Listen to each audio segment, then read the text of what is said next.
Hello friends, Nifty analysis video में आप लोगों का स्वागत है। एंड इस वीडियो में हम 29 ऑफ सितंबर के लिए एनालिसिस करेंगे। सीधा चलते हैं चार्ट के ऊपर। निफ्टी का डेली चार्ट आप लोगों के सामने है। एंड एक बार मंथली चार्ट भी देखते हैं अपन। मंथली चार्ट अगर आप देखेंगे तो मंथली चार्ट पे अभी कोई प्रॉब्लम नहीं है। यहाँ पर 9 SMA के ऊपर अच्छे से बना हुआ है।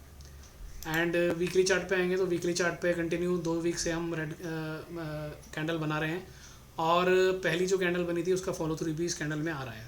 तो ये एक अपने आप में एक नेगेटिव साइन है। एंड डेली कैंडल अगर हम देखेंगे तो आज की बहुत ख़राब कैंडल बनी है। इस कैंडल का एनालिसिस करेंगे अभी। तो उससे पहले थोड़ा सा पीछे की स्टोरी समझते हैं। पीछे से क्या रहा कि सितंबर स्टार्टिंग से ही आपको एक बढ़िया सा ट्रेंड देखने को मिला। ये ट्रेंड यहाँ जा कर के ख़त्म हुआ जब ये कॉर्ड जो है इसका नेगेटिव हुआ। उसके बाद कंटिन्यू हम डाउन ट्रेंड में थे। And last Friday, Monday, Tuesday and Wednesday हमने कंसोलिडेशन किया। और जिस तरह से ये कैंडल बना था, इस कैंडल को देख करके ऐसा लग रहा था कि यहाँ से एक ऊपर की तरफ रिकवरी आएगी। बिकॉज इसने लास्ट 3 दिन का लो ब्रेक किया। लो ब्रेक करने के बाद डेज हाई के पास जा कर के क्लोजिंग दी। तो ऐसा लग रहा था कि यहाँ से एक ऊपर की तरफ रिकवरी आनी चाहिए। बट मार्केट ने जो डिसाइड कर रखा था उसने वही किया। और यहाँ से हमारे को एक चीज़ सीखने को मिलती है आज के इस मूव से, कि जैसे देखो आज एक्सपायरी डे था, ठीक है। और इस तरह का फॉर्मेशन देखने के बाद में एक डाउन ट्रेंड हो गया, यहाँ बेस बन गया 3 दिन का। एंड फाइनली इसने इसको कॉर्ड पॉजिटिव करके और डेज हाई पे जाके क्लोजिंग दी। तो इस तरह का फॉर्मेशन देखने के बाद सबको ये लग सकता है कि हाँ यार, अब ये यहाँ से ऊपर जाने की संभावना है। इनफैक्ट जो मेरा व्यू था पर्सनली, वो भी यही व्यू था कि यहाँ से अपने को ऊपर जाने की संभावना है। और जो ये लो लग गया कल, ये लो ब्रेक नहीं होना चाहिए, ऐसा उम्मीद हम भी कर रहे थे, ठीक है। बट जो मार्केट ने किया उसका हमें रिस्पेक्ट करना पड़ेगा। एक बार हम 1 मिनट के टाइम फ्रेम पे चलते हैं। तो 1 मिनट के टाइम फ्रेम पे आपने देखा कंटिन्यू हम पूरा दिन डाउन ट्रेंड में ही रहे। एंड मॉर्निंग में थोड़ा जो हमने गैप अप हुआ, गैप अप के बाद नीचे आ गए, कंसोलिडेशन किया लगभग 1 घंटे के आसपास। और उसके बाद हमने अपने सारे लेवल्स जो हैं ब्रेक करने स्टार्ट किए।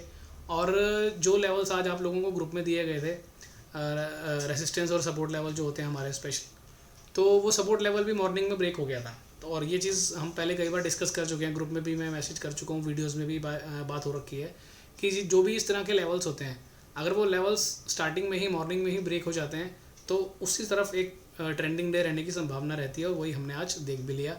अगर आप देखोगे तो मॉर्निंग में ही हमारा 695 का एक लेवल था इंपॉर्टेंट, वो ब्रेक हो गया था यहाँ पर। हालांकि उसके बाद एक रिकवरी आई, बट वो रिकवरी सस्टेनेबल नहीं हुई। और वापस से अगर हमने ये लेवल जब ब्रेक किया तो यहाँ अपने को कन्फर्मेशन आ गया कि आज डाउन ट्रेंड की तरफ हम जा रहे हैं। बट येस, हम ये लेवल ब्रेक करने के बाद, यानी कि 670 680 का लेवल ब्रेक करने के बाद 610-20 तक जाएंगे, ऐसा तो समझ में आ रहा था। बट उसको भी ब्रेक करके हम कल के लो के भी नीचे चले जाएंगे, वो एक्सपेक्टेशन नहीं थी। बट मार्केट ने वैसा किया, तो ठीक है, हमें उस डिसीजन को मानना पड़ेगा।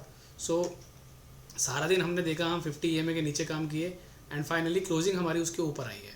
तो इसका मतलब क्या है कि हो सकता है कि कल डाउन साइड की तरफ फॉलो थ्रू आपको ना मिले, ठीक है। हो सकता है हम यहाँ पे कल कंसोलिडेशन करें या फिर माइनर सा एक रिकवरी दे के क्लोजिंग दें। तो अब लेवल्स की अभी बात करेंगे। पहले एक बार वेरियस टाइम फ्रेम्स पे चलते हैं।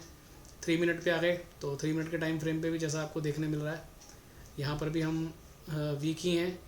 एंड 15 मिनट पे चलते हैं। 15 मिनट पे भी हम यहाँ पर वीक ही हैं। हालांकि जैसा अभी हमने बात की, लास्ट के 15 मिनट की एक कैंडल काफ़ी अच्छी बनी है, और वो एक्सपायरी मूव था, उसमें कोई सरप्राइज़ नहीं है, ठीक है। तो ये हो गया। एंड 30 मिनट पे देखते हैं एक बारी। तो 30 मिनट पे भी हम अभी यहाँ से काफ़ी वीक है। इवन आप ये देखो, यहाँ से 200 को ये ब्रेक करके गया था, ऊपर आया भी, लेकिन 200 को ठीक से इसने टच नहीं किया और वहाँ पे सस्टेन नहीं हुआ और वापस से ये गिर गया, ठीक है। और 1 आवर पे देखते हैं। तो सारे टाइम फ्रेम पे जब भी हम देख रहे हैं तो अब अपने को ये चीज़ समझ में आ रही है कि यहाँ पर स्ट्रक्चर इसका वीक हो चुका है। अब आते हैं, एक बार लेवल्स की बात करते हैं। तो स्टार्टिंग से चलते हैं, एक बार 4 आवर के टाइम फ्रेम पे भी चल लेते हैं। 4 आवर के टाइम फ्रेम पे ये जो लेवल है ऊपर का, यानी जो सबसे ऊपर की एवरेज है, यानी कि 1900-750 के आसपास, ठीक है। 3 आवर पे आते हैं। 3 आवर पे भी जब हम आएंगे तो यही ऊपर का लेवल 19,750 के आसपास। तो ये लेवल सेम आ रहे हैं। तो ये लेवल अब एक ऊपर की तरफ काफ़ी अच्छा रेसिस्टेंस की तरह काम करेगा। 19,750 यहाँ पर भी आ रहा है। तो अब जब तक हम 19,750 के ऊपर नहीं आते हैं, यहाँ भी आप देखो वही लेवल आ रहा है। तो मल्टीपल टाइम फ्रेम पे जो एवरेजेस आ रही हैं या जो एवरेजेस का रेसिस्टेंस आ रहा है वो 750 के पास में आ रहा है। तो इसका मतलब ये हुआ कि 19750 के ऊपर जब तक अब हम नहीं निकलते हैं, अब हमारे को तेज़ी की तरफ पोजिशनली जाने की सोचनी भी नहीं चाहिए, और हमें ये मानना नहीं चाहिए कि ये जो ट्रेंड यहाँ से स्टार्ट हुआ है ये ट्रेंड यहाँ पर ख़त्म हो गया है। ये ट्रेंड ख़त्म होने का साइन तभी आएगा जब हम 19750 के ऊपर जा करके सस्टेन करेंगे, जो कि हमारा कई दिन से एक रेजिस्टेंस लेवल बना भी हुआ था, और उसके ऊपर हम लोग सस्टेन कर भी नहीं पाए, और आज भी वही हुआ। वहाँ पे हम खुले ज़रूर, 730 740 वाला जोन आप लोगों को पता है कि रेजिस्टेंस काफ़ी दिन से हम डिस्कस कर रहे थे। आज हम थोड़ा सा उसके ऊपर खुले ज़रूर, लेकिन वही हुआ, सस्टेन नहीं कर पाए। और एवरेजेस भी अब यही बता रही हैं सभी टाइम फ्रेम्स की कि वही एक लेवल वापस से निकल के आया है जहाँ पर अपने को रेसिस्टेंस मिलेगी, और वो लेवल अब एक इंपॉर्टेंट रेसिस्टेंस की तरह काम करेगा। तो ये हो गया ऊपर का लेवल, लेकिन ये पोजिशनल लेवल है। अभी फ़िलहाल कल के लेवल की बात करते हैं कि कल अपने को कैसे देखने मिलेगा और कौन सा लेवल कल के लिए इंपॉर्टेंट है। तो ये पोजिशनल हो गया। ये तो हमने एक पोजिशनल बात कर ली कि 750 के ऊपर जब तक नहीं जाएगा तब तक हम तेज़ी की सोच भी नहीं सकते हैं। लेकिन कल के लिए इंपॉर्टेंट लेवल जो रहेगा, अब जैसे आज ये क्लोजिंग करके गया 19523 के आसपास, तो आप ये मान के चलो 19570 से 580 का जो लेवल है वो कल के लिए स्टिफ रेसिस्टेंस की तरह काम कर सकता है।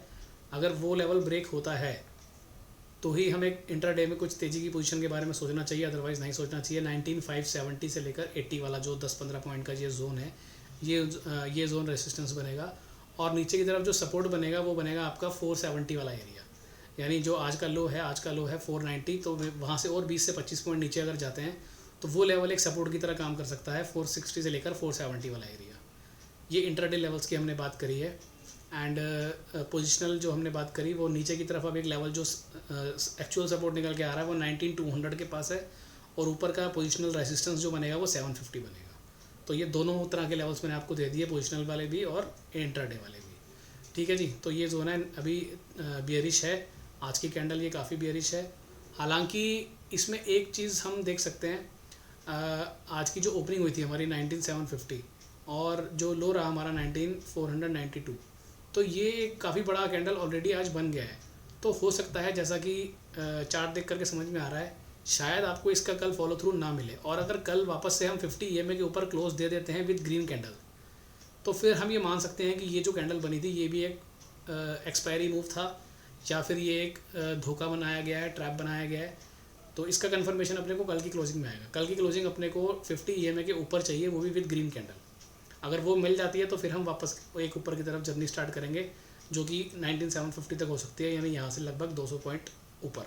तो कल अपने को देखना पड़ेगा कि कल ये किस तरीके से बिहेव करता है।